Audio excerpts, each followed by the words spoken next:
네, 안녕하세요. 전 네이버 클라우드 플랫폼에서 솔루션즈 아키텍트 하고 있는 허창현입니다. 네.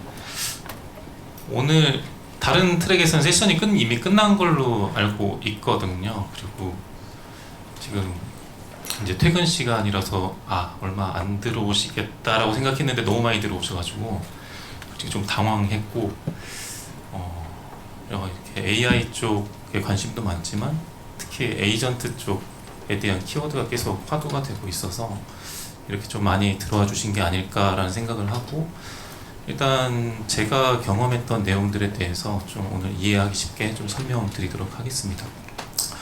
네, 제가 오늘 멀티 AI 에이전트 개발 그리고 레퍼런스 아키텍처 구현 전략 이런 주제로 했는데, 어떻게 보면 이제 AI 관련된 주제는 되게 많이들 논의가 되고 있고 실제로 업무에서도 많이들 사용을 하고 있어서 당연히 가야 되는 방향이다 라고 얘기를 하고 있고, 23년, 24년, 25년 뭐 이렇게 지나서 AI는 당연히 이제 내 업무에 필요한 어떤 도구가 됐고 계속 사용을 해야 되는 방향이 됐습니다. 근데 실제로 에이전트하다, 에이전틱하다 약간 이런 것들에 대한 개념은 아직까지도 그렇게 명시적으로 누군가가 이렇게 인지를 하고 있지는 못하신 것 같더라고요. 그래서 실제로 고객사들을 만나다 보면 에이전트 만들고 싶어요, 에이전트 만들고 싶어요 라고 얘기는 하지만 어떻게 에이전트를 만들어야 되고 또 어떤 게 에이전트인지 잘 구분을 하지 못하는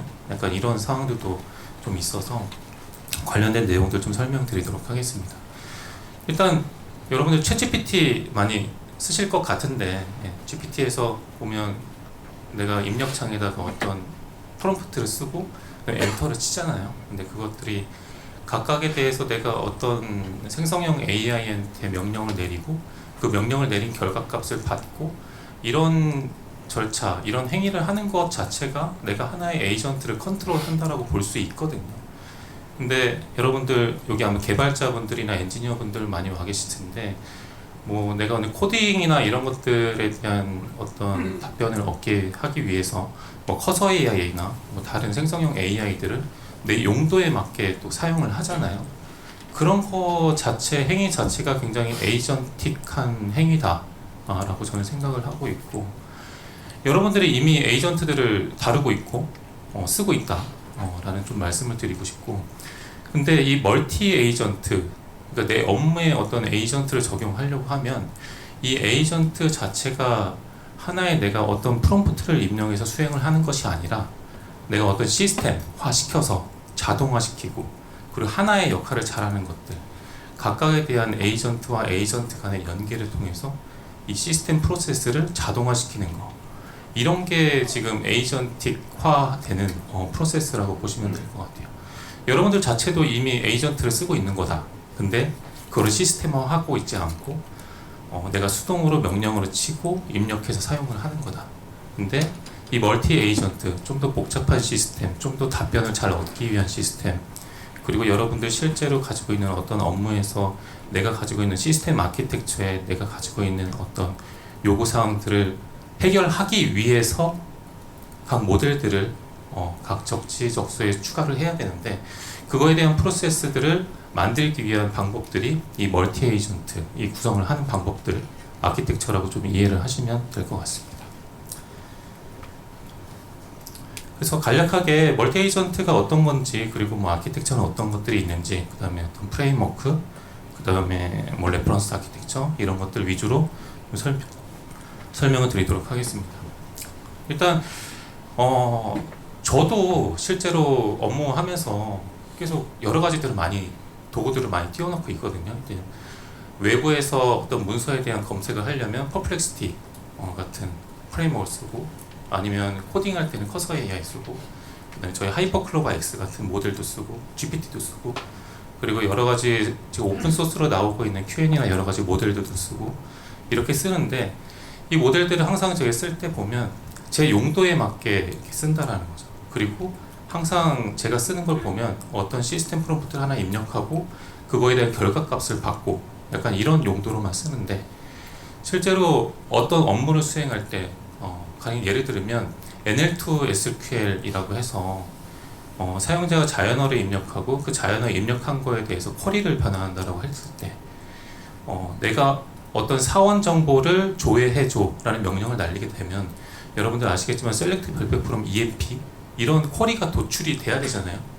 근데 이 쿼리가 도출되지 않고 사원 정보라는 정보만 보고 select 별표 from employee라는 테이블을 만들어내게 되면 이거는 시스템상 굉장히 큰 오류가 발생하잖아요. 이 자체 테이블명이 달라졌기 때문에 쿼리에 대한 오류가 발생하고 시스템에서는 네, 장애로 발생할 수 있는 상황이라서 이런 것들에 대한 영향들을 좀 해치하려고 하면 어떻게 해야 되는가, 그러니까 이런 거에 대한 고민들도 필요한 거예요. 커서를 쓰던 아니면 NL2 SQL에 특화된 어떤 다른 모델을 쓰던 이런 현상들은 굉장히 빈번하게 발생할 수 있고 이 빈번하게 발생할 수 있는 조건들을 굉장히 줄여가 보자라는 거죠. 예. 그런 것들을 하기 위해서 이 멀티 에이전트 같은 것들을 좀 고려를 해볼 수 있다. 가령 예를 들면 이런 거예요. 사원 정보 조회해줘 라고 했는데 이 사원 정보 조회해줘라는 것에 대한 테이블이 만들어졌고 그거에 대한 쿼리를 도출을 했으면 이거에 대한 테이블이 실제로 내가 의도한 내가 시스템에 맞는 테이블이 있는지 한번 검증해 볼 수도 있고 실제로 이게 쿼리가 동작하는지 버리파이를 한번 할 수도 있고 쿼리가 실제로 ANSI SQL 문법에 맞는지 다시 한번 체크해 볼 수도 있고 이런 절차들을 단순히 내가 명령어 프롬프트 하나 입력하고 그 입력한 거에 따라서 쿼리를 하나 생성하고 그걸로 끝이 아니라 이 쿼리가 정말 맞는지 내 시스템과 맞는지 내가 실제로 의도한 분석 결과가 맞는지 우리 어플리케이션에 넣었을 때 에러가 발생하지 않는지 이런 내용들에 대해서 계속 하나씩 체크하고 검증해 나가는 절차들을 계속해서 추가할 수 있다라는 게 바로 이 멀티 에이전트가 할 수 있는 역할이라고 보시면 될 것 같습니다. 그래서 이런 NL2 SQL 역할들도 있고 아니면 어떤 리서치를 한다, 어떤 문서를 쓴다. 각각에 대해서 병행적으로 패러럴하게 작업을 수행하는 것도 있고 아니면 단계적으로 작업을 수행해서 처리하는 이 멀티 에이전트를 사용하는 경우들도 있을 것 같습니다. 그래서 저는 이런 것들을 실제로 멀티 에이전트, 그 다음에 A2A 이런 것들을 사용하기 위해서 많은 시스템에다가 다중 에이전트들을 어떻게 만들지 좀 고민을 하고 각 에이전트들이 복잡한 문제에 대해서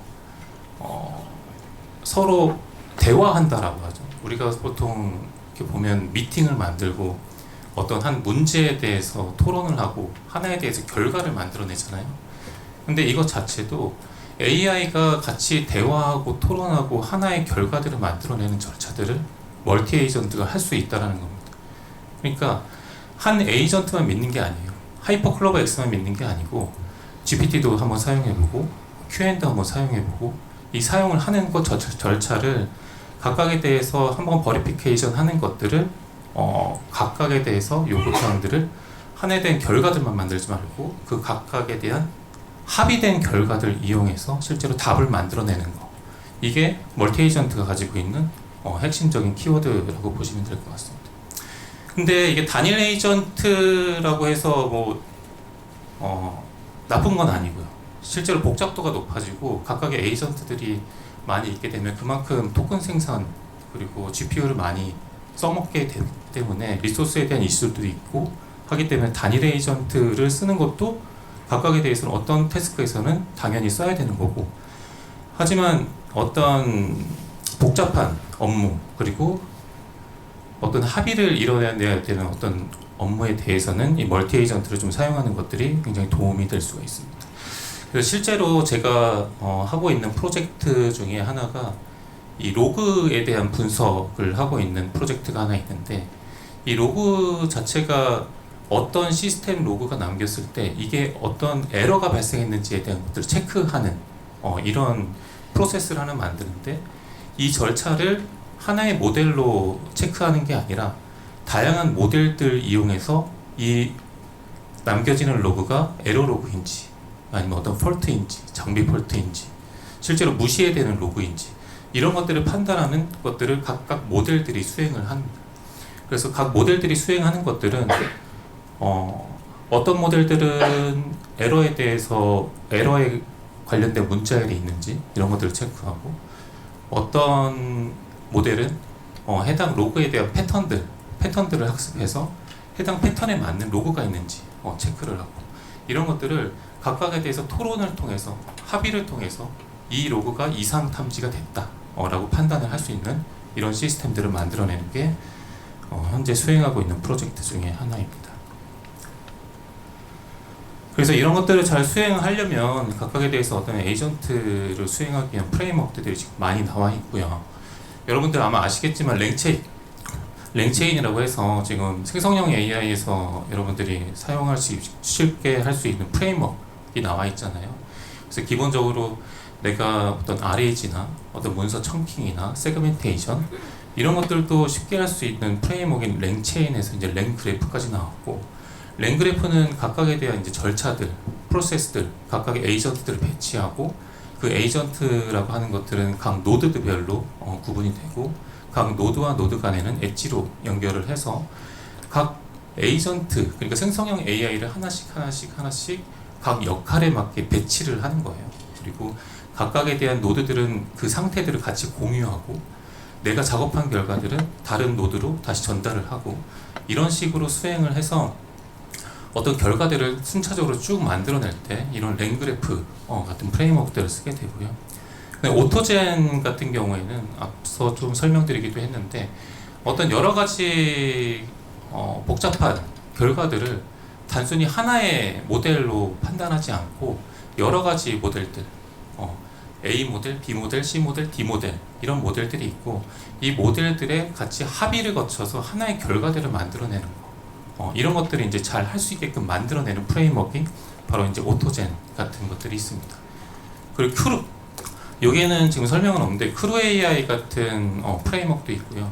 이 크루 AI는 하나의 역할들을 각 모델들한테 잘 부여해서 그 모델들이 어떤 역할들을 하나씩 잘 수행할 수 있도록 하는 프레임워크라고 보시면 될 것 같고요. 일단 오픈AI 에이전트 SDK, 구글 ADK 이런 것들은 저도 아직은 써보지는 않았고, 그리고 A2A는 지금 현재 계속 테스트 중인 영역이긴 합니다. 그래서 이런 부분들도 되게 많이들 사용을 할 것 같고, 실제로 제일 많이 쓰는 것들은 저희 내부에서도 그렇고 오토젠을 제일 많이 쓰는 것 같고, 그 다음에 랭그래프 이렇게 많이들 쓰는 것 같아서 이거 위주로 일단 한번 보시면 어떨까라는 생각이 좀 있습니다. 일단 멀티 에이전트라고 하면 이런 아키텍처 구성을 일단 오버롤하게 좀 설명을 할 수 있을 것 같아요. 그래서 일단 단일 에이전트, 하나의 여러분들이 어떤 질문을 하고 내가 NL2 SQL에 내가 어떤 사원에 대한 정보를 조회한다라고 했을 때 이 사원 정보에 대한 것들을 실제로 하나의 쿼리를 만들어낸 어떤 모델들 이용해서 셀렉트 별표 프롬 EMP라고 만들어내고, 그리고 사원 정보를 조회해줘 라는 명령어까지 날리게 되면 그 명령어를 통해서 쿼리를 만들고, 그 쿼리를 통해서 이제 보통 우리가 흔히 얘기하는 툴 콜링이라고 얘기를 하잖아요. 그래서 생성형 AI가 사용자가 어떤 질문에 따라서 그 명령을 받고 다른 어떤 액션을 취하는데 그게 외부에 있는 도구들을 잘 호출할 수 있게끔 만들어내는 거, 이게 이제 툴콜링이라고 하는데, 이런 것들을 이용해서 하나의 싱글 에이전트로 하나의 프로세스를 만드는 것도 당연히 가능하고, 이런 것들도 지금 현재는 가장 많이 쓰고 있는 방법이긴 합니다. 근데 점점 생성형 AI, LLM이 점점 경량화되고 각각의 하나의 역할들, 그러니까 잘하고 있는 역할들에 대해서 이게 분산 작업을 하게 되고 각각 계층에 대해서 나눠지게 되면, 이런 식으로 2026년도에는 아마도 네트워크, 감독, 슈퍼바이저 패턴 이런 것들이 대부분 많이 쓰일 거라고 저는 예상을 하고 있고요. 그래서 지금 현재 만나고 있는 고객들도 이런 식으로 가이드를 하고 있는 상태이기도 합니다. 실제로 이 네트워크 구성 같은 경우에는 하나의 이제 사각형이 하나의 모델이라고 보시면 돼요. 모델이라고 보시면 되고, 그 모델이 하나의 역할을 수행하고 그 역할 수행한 거에 따라서 내가 작업을 끝냈으면 다른 쪽으로 작업을 수행하고 또 다른 쪽으로 작업을 수행하고, 이렇게 작업을 수행해서 하나의 결과물을 만들어내는 거, 그리고 하부된 결과물을 통해 가지고 어떤 프로세스를 취하게 하는 거, 여기에도 당연히 툴콜링이라는 개념들은 발생하게 되고요. 일단은 각 모델, 그다음에 각 노드, 그다음에 노드와 엣지 간에 잘 연결해서 네트워크 방식으로 서로 이제 수환 방식이라고 보통 얘기를 하는데, 이 방식으로 만들어져서 하나의 액션을 취하게끔 하는 거가 있고요. 네, 슈퍼바이저 패턴이라고 해서 우리가 보통 조직도 보면 뭐 대표님부터 해서 이사, 상무 있고 그 다음에 팀장이 있고 팀원들 있잖아요. 이런 것들처럼 계층화된 구조를 좀 만들어내는 거예요. 그래서 하나의 슈퍼바이저가 여러 개의 모델들이 하고 있는 것들을 감독하고 A, B, C라는 잡을 돌리는데 A 잡이 끝났으면 바로 뭐 B 잡으로 실행을 하고 C 잡으로 다음 작업을 실행하게끔 하는 이런 슈퍼바이저 패턴들도 있을 수 있습니다. 근데 내가 원하는 결과가 내가 원하는 결과가 있다라고 하면 이미 A 잡에서 끝났으면 다른 잡은 이제 수행하지 않도록 감독하는 역할들도 할 수 있는 게 이 슈퍼바이저 패턴이라고 보시면 될 것 같고요. 하이라키, 그 다음에 커스텀. 뭐 커스텀은 무시하더라도 이 하이라키까지 가는 거는 솔직히 보진 못한 것 같아요. 그리고 실제로 고객사들 만나보면 지금 현재는 다들 싱글 에이전트 기반으로 만들어져 있는 게 제가 볼 땐 90% 이상이고요.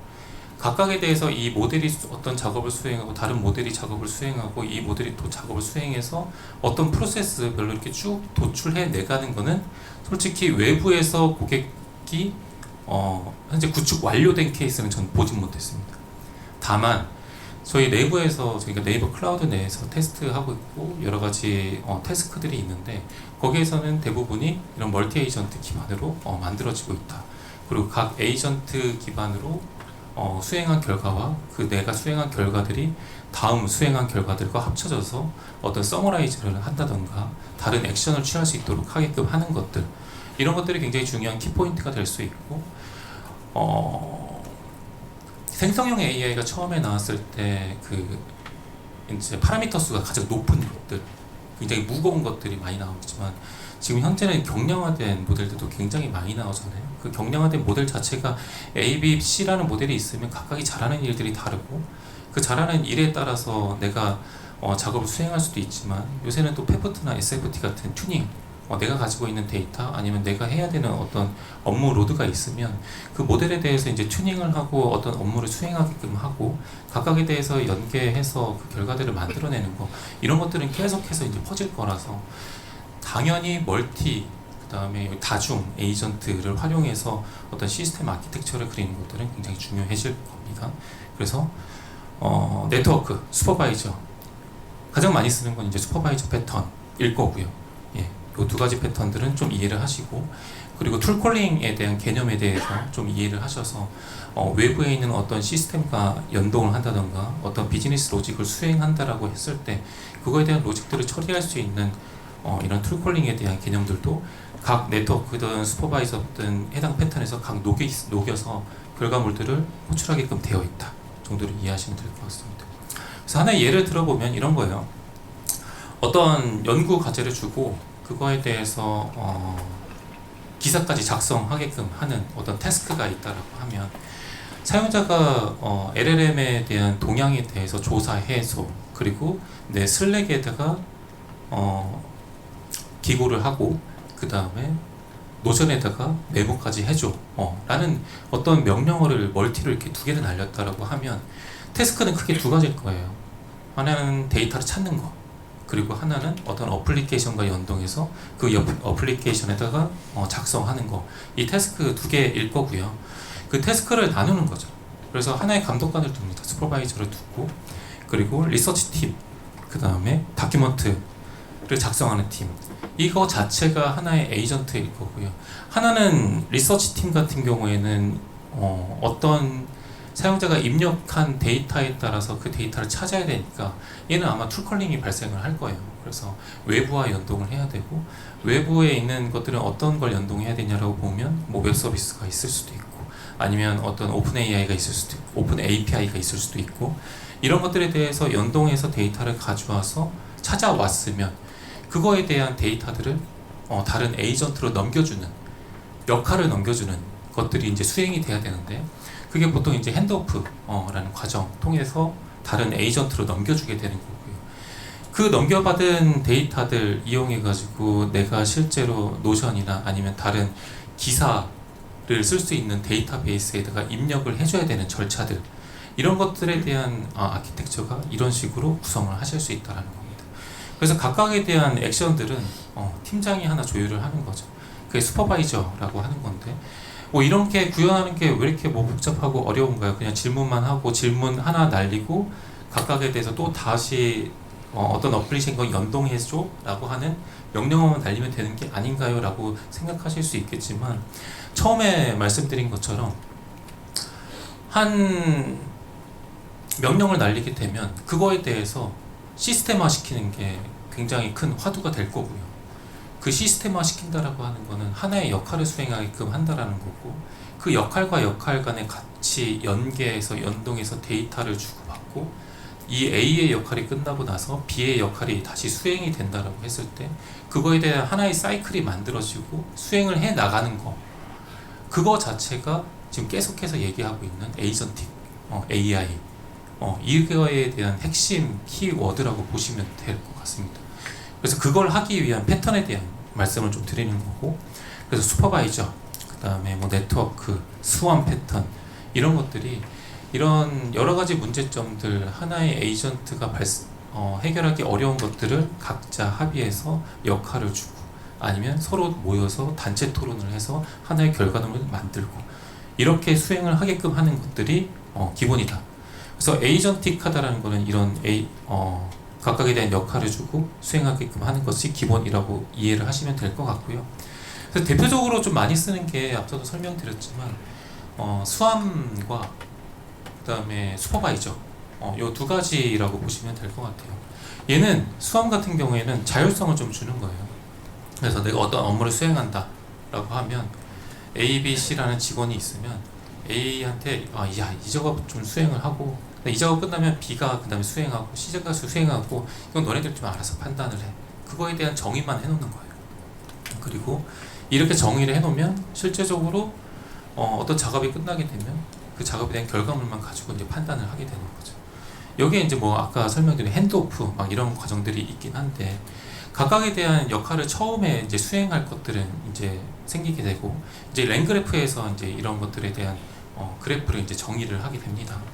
그래서 어떤 과학 정보에 대한 조사를 한다라고 하면 사이언스 에이전트 같은 걸 하나 만들어서 그거에 대한 용어에 대한 조사도 하고, 아니면 웹 서비스랑 같이 연동하고 어떤 API랑 같이 연동해서 데이터들을 가져와서 그 데이터들을 실제로 포멀하게 요약도 하고, 그리고 뭐 영어로 된 게 있으면 뭐 문법 검사도 좀 하고 해서 포멀한 내용으로 트랜슬레이터 에이전트한테 전달을 해주는 거예요. 그러면 그 에이전트는 그 텍스트를 받아서 이 문법이 진짜 맞는지, 영어로 잘 번역을 하고 번역이 잘 되었는지, 그리고 실제로 기고할 때 보면 생성형 AI한테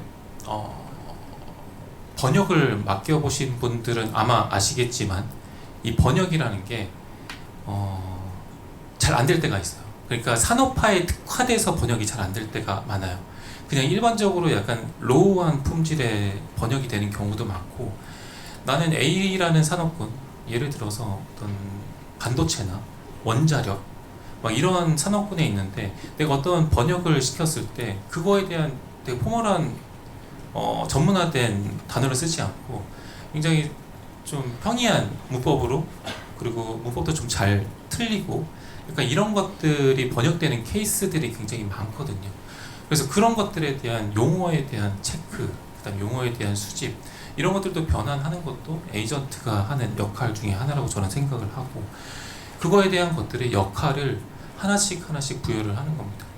실제로 고객을 만나다 보면 생성형 AI는 만능이라고 생각을 하시고, 그 만능이라는 것에 대해서 번역도 하고 뭐 지식 검색도 하고 여러 가지 검색을 하지만, 실제로 그 품질, 나중에 가서 이제 품질에 대해서 한번 체크를 하고 이밸류에이션을 한번 계속 하다 보면 좀 실망하는 분들이 좀 있어요.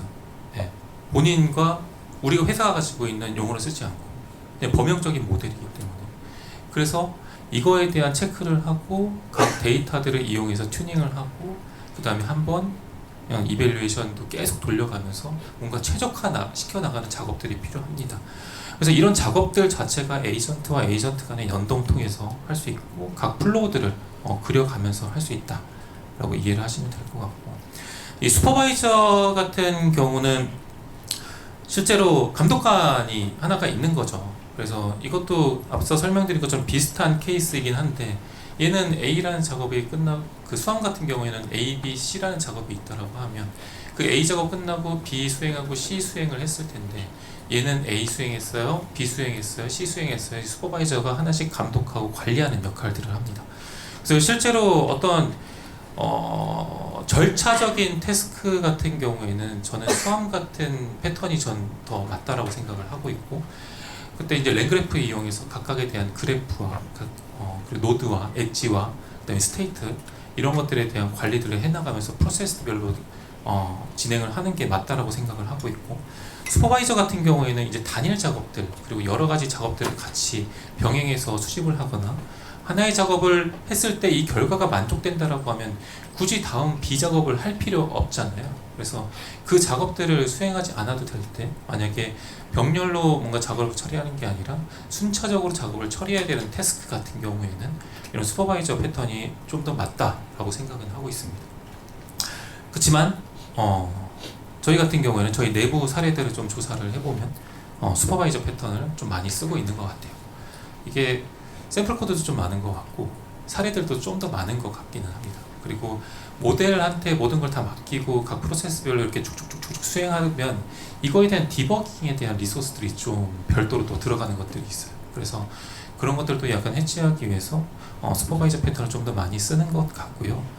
슈퍼바이저와 수함 이 두 가지에 대해서, 그리고 싱글 에이전트에 대해서 이 벤치마크 한 결과가 있어서 좀 가져와 봤는데, 이거는 세 가지입니다. 싱글 에이전트, 그다음에 슈퍼바이저, 수함.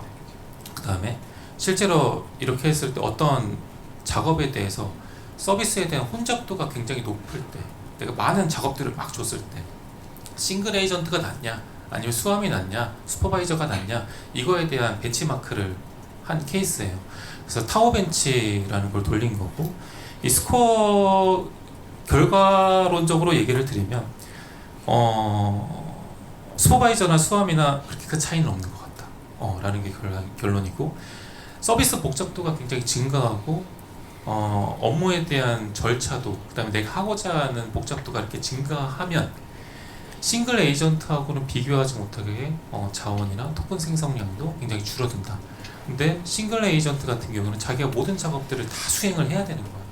그러다 보니까 GPU나 토큰 생성에 대한 리소스들은 계속해서 선형적으로 쭉 증가하게 되는 거고, 얘 같은 경우에는 멀티 에이전트 같은 경우에는 하나의 작업들, 여러 가지 작업들이 복합적으로 와도 어떤 작업이 끝났을 때 그걸 끝낼 수도 있고 다른 작업을 또 수행을 안 할 수도 있고, 각각에 대해서 합의해서 결과물들을 또 빨리 끝낼 수도 있기 때문에 좀 더 효율적으로 리소스를 사용을 할 수 있었다 라는 게 좀 장점이라고 보시면 될 것 같습니다.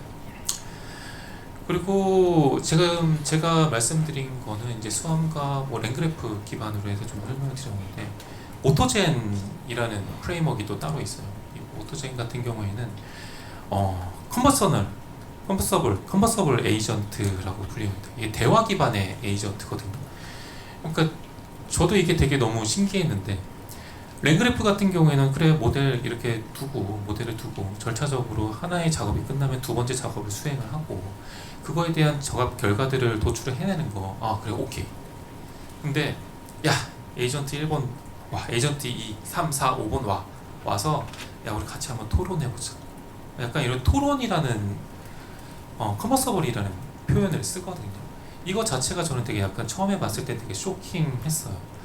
그래서 이런 주제에 대해서, A라는 주제에 대해서 야 너는 이거 잘하지? 이런 의견 하나 줘보고, 너는 이거 잘하니까 이런 의견 하나 줘보고, 너는 이거 잘하니까 다음 의견 주고, 이거에 대해서 합의를 거쳐서 하나의 도출, 하나의 결과물 이런 것들을 만들어내는 걸 한번 해보자. 앞서 제가 설명드렸던 것 중에서 어떤 로그들을 만들어 로그에 대한 그 에러 탐지 이런 프로젝트를 내부에서 진행을 하고 있다라고 설명드렸잖아요. 이런 것 자체가 하나의 에이전트들, 여러 가지 에이전트들을 통해 가지고 합의된 도출 결과 통해서 이 로그가 잘못된 로그예요. 이 로그는 좀 패턴을 분석을 해봐야 됩니다. 이 로그는 좀 이상한 로그예요. 라는 결과를 도출을 해내는 거죠. 그 자체가 하나의 에이전트는 에러라는 문자예요. 아니면은 이거는 현재까지 보지 못했던 전혀 다른 패턴의 로그예요. 이런 것들을 판단하는 모델들을 하나씩 배치해두고 합의를 통해서 하는데 그 합의가 한 번을 하는 게 아니라 이제 라운드를 돌리는 거예요. 5번, 10번 계속 도출해. 계속 생각하고 도출해서 그 결과가 어때? 라는 걸 도출을 해내면 그거에 대한 결과가 굉장히 상당히 좋았다 라는 겁니다. 그래서 이 컨버서블 에이전트라고 해서 하나 두고, 그다음에 어시스턴트 에이전트는 어시스턴트 에이전트라고 되어 있는 부분은 하나의 모델이라고 보시면 돼요. 그래서 하이퍼클로버 X 모델, 그다음에 GPT, 그다음에 뭐 제미나이, 뭐 등등등 이런 모델들을 배치해 놓고, 아니면은 내가 가지고 있는 하이퍼클로버 X 모델에 실제로 페프트나 SFT를 통해 가지고 각 로고에 대해서 튜닝을 해놓고 그 로고에 대한 이상 탐지를 해놓고 그 모델이 너는 이런 것만 하는 아이야 라는 거를 프롬프트로 지정을 해놓고 각 모델들을 지정해서 그것들이 다 유기적으로 잘 동작할 수 있도록 하게끔 하는 거, 이런 프로세스를 만들어내는 게 바로 이 오토젠이라는 구성이고, 지금 보면 그룹 챗 매니저라고 하는 것들이 좀 보여요. 그래서 이게 야 너네 그룹이니까 그룹 A, 그룹 B, 그룹 C 이렇게 만들어서 야 너네 이렇게 작업 수행할 거고 이런 데이터가 오면 이런 결과물을 도출해내는 게 너희 목표야. 해! 라고 역할을 주는 겁니다. 그래서 이 오토젠이라는 것도 굉장히 활발하게 많이들 쓰고 있는 상태이고 저희 내부에서는. 그래서 어시스턴트 에이전트 왼쪽 오른쪽 이렇게 있잖아요. 하나는 프로그래머고 하나는 QA 엔지니어라고 이렇게 샘플을 넣어놨어요. 그래서 하나는 프로그래머가 딱 너는 야 파이썬 프로그램이야. 그러니까 파이썬 프로그램 정말 잘 짜는 아이고 다른 건 뭐 그래. 그리고 QA 엔지니어는 해당 코드에 대해서 이 코드가 뭔가 잘못됐는지, 그리고 코드가 잘못됐으면 다시 리팩토링을 하게끔 만든다든지 이런 식으로 하나의 역할들, 그 다음에 모델들을 각각에 대해서 지정을 해놓는 겁니다. 그리고 역할들을 너는 파이썬이니까 파이썬에 대해서 지금 뭐 최신 버전이 몇 버전인지 잘 모르겠지만 최신 버전이랑 그리고 내부에 있는 코드들에 대한 것들도 잘 학습해서 내부 코드 규칙이라던가 인텐트라던가 여러 가지 코딩 스타일들도 잘 튜닝된 모델이니까 그 모델한테 코드를 생성하게끔 만드는 거예요. 그럼에도 불구하고 야 이렇게 버그가 있어. QA 엔지니어 모델한테 얘는 리팩토링을 위한 모델이고 얘는 잘못된 케이스들에 대해서 많이 학습을 돼 있고 에러가 발생하는 케이스, 그 다음에 워스트 케이스, 그 다음에 보안에 취약한 코드를 만들었을 때의 케이스, 이런 내용들이 학습되어 있는 거예요. 그래서 QA 엔지니어라는 모델이 이런 것들을 수행을 하고 그 모델과 모델 간에 서로 간에 이제 체크를 통해서 정말 품질 높은 모델들을 하나 만들어내는 거. 모델이 아니라 코드를 만들어내는 거. 예. 이거 자체를 수행하게끔 하는 게 이 어시스턴트 에이전트 이제 각각 설정을 해놓는 거죠. 그리고 이제 유저 프록시라고 해서 사용자 입력바 써서 다른 에이전트가 이렇게 중개하는 역할이라고 보시면 될 것 같고, 이게 약간 특이하게 좀 봐야 되는 게 휴먼 인풋 모드라는 게 있어요. 여기 보면 이제 네이버라고 되어 있긴 한데 이게 사용자가 사람이 개입할 수 있는 여지를 좀 주기도 합니다. 컨버서블 하는데 이 모델들이 약간 못 믿어온 거예요. 못 믿어서 야, 잠깐 내가 들어가가지고 잠깐 얘기를 해주는 거지. 야 그래 오케이 고 아니야 빼. 그러니까 이런 식으로 할 수 있게 휴먼이 요새 좀 유행하고 있는 용어 중에 하나가 있던데 휴먼 인 더 루프인가요? 예, 그런 용어가 있죠. 그래서 사람이 약간 개입하게끔 하는 거 이런 것들도 하나의 트렌드이다. 예전에는 사람이 모든 걸 했다라고 하고 지금은 AI가 많은 걸 하고 사람이 잠깐 들어가서 잠깐 체크해서 봐주고 이런 형태로 지금 가고 있는 거고요.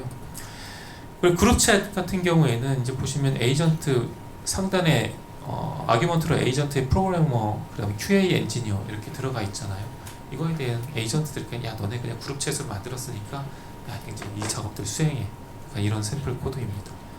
그래서 이런 것들을 수행을 한다라는 거고, 이 에이전트 간에 각각의 통신을 하고 만들어내는 것들을 실제로 어떤 메시지가 입력이 들어오게끔 되고 그 다음에 그거에 대한 이제 어떤 작업들을 수행하게 되는데, 에이전트 A와 에이전트 B 이런 것들을 두 개를 두고 하나의 결과물을 만들어내는데, 이런 것도 뭐 예를 들어보면 생성형 AI 쓸 때 제일 많이 쓰는 태스크 중에 하나가 요약인 것 같거든요. 저도 진짜 요약하는데 정말 많이 쓰고, 요새 웹사이트 구글에서 검색해가지고 그 링크 클릭해서 이거 요약해줘 라고 하는 명령어를 전 정말 많이 써요. 근데 그게 꽤나 의미가 있어 보이고 좋아 보이는데, 근데 그게 진짜 맞냐라는 거죠. 할루시네이션이 있다라는 거고, 요약을 하더라도 이 요약 품질에 대한 얘기들이 굉장히 많아요. 요약 품질에 대한 얘기들이 많고, 그래서 에이전트들을, 이게 에이전트 A와 B 하나만 두게 하는 게 아니라 두 개를 두고 각각에 대해서 계속해서 챗을 통해서 이 요약에 대한 것들을 실행을 하는 겁니다. 근데 이걸 한 번 하는 게 아니라 10번, 20번 하게끔 하는 거예요. 그리고 요약을 하다 보면 가장 큰 게 데이터 크기에 따라서 이슈가 발생하는 경우들이 많거든요. 그러니까 데이터는 문서들은 굉장히 많은데 이것들을 요약을 하나 해달라고 하면 챗GPT나 뭐 이런 생성형 AI 쓰면 데이터 입력할 수 있는 토큰만큼 쭉 해서 입력을 하지만 요약 품질은 굉장히 낮아질 때가 있거든요. 그런 거에 대한 것들을 어떤 문서가 하나 주어졌을 때 이 문서에 대한 한 단락에 대한 요약을 너는 A만 수행해, 그 다음 단락은 B가 수행해, 그 다음 또 C가 수행해, 약간 이런 식으로 각각에 대한 모델들이 요약을 할 때 각각에 대한 페이지별로 나눠서 요약을 해서 각각에 대해서 요약한 결과를 다시 서머라이즈 하던가 아니면 그 요약한 결과를 좀 포멀한 형태로 만들어 준다는 거, 이런 식으로 할 수 있는 패턴들도 바로 지금 화면에 보시는 이런 패턴이라고 보시면 될 것 같습니다. 그리고 시퀀셜 챗이라고 하는데, 일단은 뭐 그런 거예요.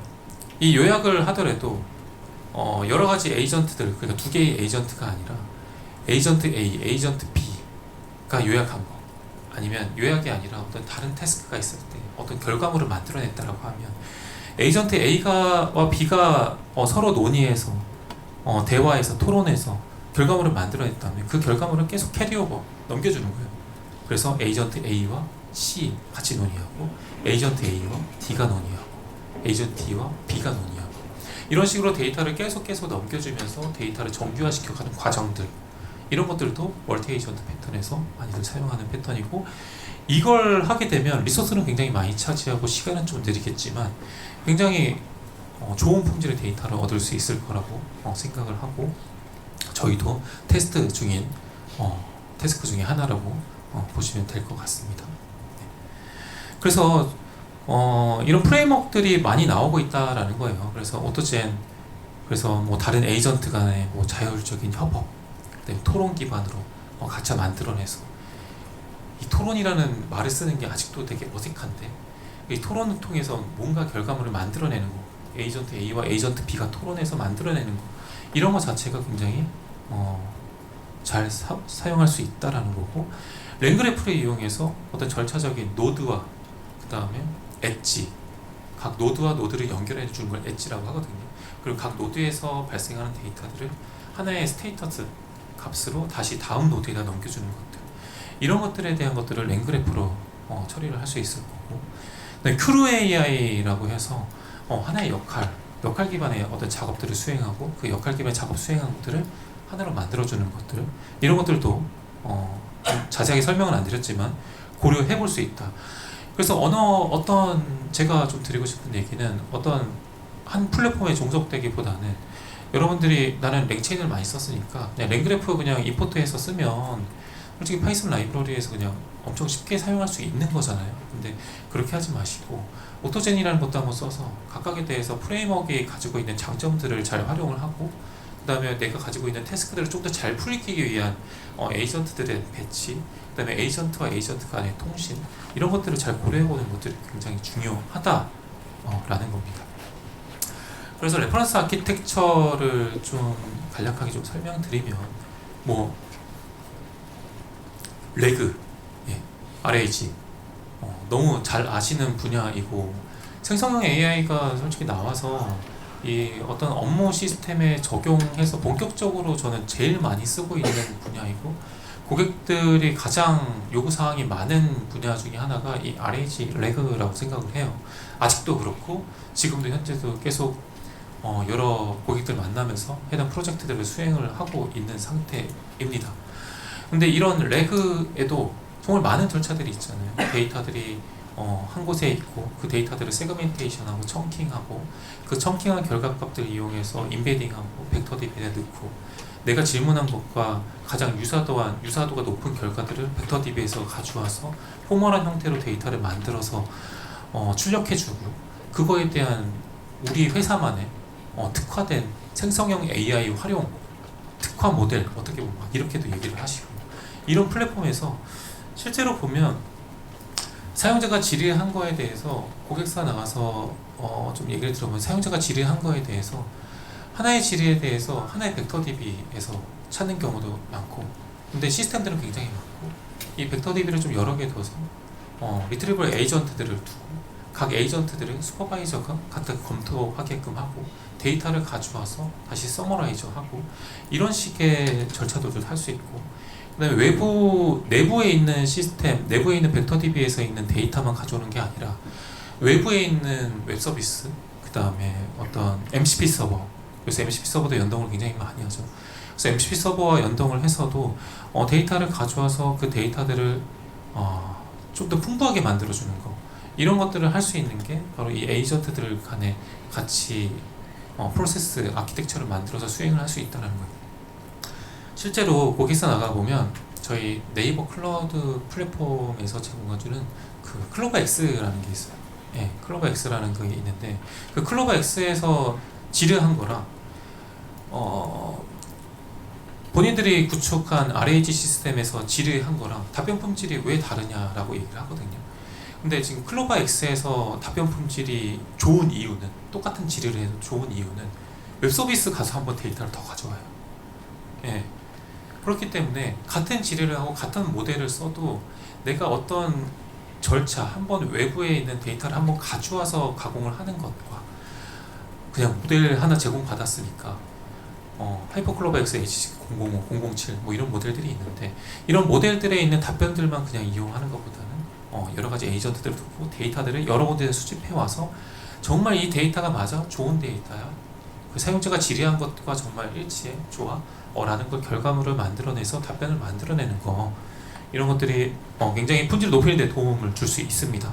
그래서 그 품질을 높일 수 있는 것들을 도움을 주는 것 중에 이런 것들이에요. RAG 시스템 만들다 보면 사용자 질의를 이렇게 하잖아요. 그리고 내가 가지고 있는 데이터들은 벡터 DB에 이미 들어가 있고 근데 제일 문제가 되는 게 사용자 질의가 잘못된 경우가 너무 많아요. 사용자는 정말 다양한 질의를 하시고요. 내가 A라고 했는데 C라고 알아듣기를 원하시죠. 그게 문제입니다. 근데 그걸 어떻게 해치할 거냐 라는 거죠. 그래서 쿼리를 계속 변동하는 거예요. 변동하는데 에이전트들을 통해 가지고 이 어떤 입력이 들어왔을 때 이 입력이 들어온 거에 대해서 이 사용자는 어떤 의도로 질문을 했을 거야 라는 추측을 하고 그 추측한 거에 따라서 사용자 질의에 따라서 사용자 5개의 질의를 만들고 하나의 질의를 했지만 LLM은 5번의 질의를 만들어내는 거예요. 굉장히 다양한 케이스들이 있겠죠. 예. 그 다양한 케이스들을 통해서 에이전트들을 각각에 대해서 가동을 시키는 겁니다. 질의는 하나였지만 5개니까 5개의 에이전트들을 가동시켜서 각각에 대한 벡터 DB와 이런 것들을 조회를 하고 할 수 있도록 병렬로 수행할 수도 있고 여기 이제 슈퍼바이저나 이제 수원 같은 패턴들이 중간중간 이제 들어가게끔 되는 거죠. 그리고 실제로 이렇게 답변이 들어가게 되면 이제 QA 에이전트라고 해서 질문 보통 이제 RAG에서 보면 벡터 DB까지 가져와서 리랭킹해서 결과물을 가져와서 그 결과물 가져온 걸 이용해 가지고 진짜 맞는 답변이야? 라는 걸 한 번 더 검증하기도 하거든요. 그러니 QA 에이전트 같은 걸 또 한 번 구성하기도 합니다. 그래서 이런 것들이 질문과 검색의 연관성을 진짜 맞아? 맞는 거야? 한 번 더 확인하는 거죠. 이런 것들에 대한 프로세스를 한번 만들어 놓은 것도 굉장히 도움이 될 수 있다는 거고요. 슈퍼바이저 패턴 같은 경우에는 뭐 MCP 서버 같은 것들 데이터 분석할 때 뭐 데이터를 로드한다던가 클리너한다던가 분석한다던가 비주얼라이제이션 하는 것도 요새 MCP 서버들이 좀 잘 나오고 있어서 너도 나도 할 것 없이 자기의 기능들이 가지고 있고 어떤 어플리케이션을 갖고 있으면 MCP 서버를 제공하는 것들 그 다음에 어떤 MCP 플레이그라운드에 등록을 하는 것들을 굉장히 목적으로 삼고 있어서 저희 네이버 클라우드 플랫폼에서도 MCP 플레이그라운드를 만들고 있거든요. 그래서 각각의 업체들을 같이 껴서 MCP 서버 통해 가지고 어떤 업무들을 수행하게끔 하는 거. 각 업무들은 시간이 다 됐다고 하지만 더 하겠습니다. 네. 각 업무들에 대해서 하게끔 하는 것들, 이런 것들을 에이전트화 시켜서 수행을 하실 수 있다라는 거. 앞서 말씀드렸던 로그 이상 탐지 이밸류에이터예요. 그래서 뭐 아파치 로그나 뭐 여러 가지 텍스트들이 왔다. 그 텍스트들에 대해서 보통 과거 같은 경우에는 키워드 기반으로 에러라는 키워드가 있으면 그 키워드 기반으로 이게 잘못됐다 판단하고 알람을 보내거나 했던 것들인데, 이제 로그에 대한 통합들, 내가 예측하지 못했던 시스템 로그들, 이런 것들에 대한 패턴들에 대한 분석, 로그 분석을 잘할 수 있는 어떤 에이전트 특화 튜닝 모델, 이런 것들을 만들어서 각 모델들이 판단하고 다음 액션을 취할 수 있도록 하게끔 하는 거. 알람을 보내는 것도 어떤 시스템의 어떤 어플리케이션 로직이 하는 게 아니라 모델이 직접 판단하고, 그 모델이 이 어떤 사용자한테 알람을 줘야겠으니까 그 알람을 줘야 되는 대상이라든가 슬랙이라든가 이런 것들을 MCP 툴 이용해서 연동을 한다든가, 펑션 콜링 이용해서, 툴 콜링 이용해서 연동을 하는 아키텍처 구성으로 갈 수 있다 라는 설명을 드리고 싶습니다. 감사합니다.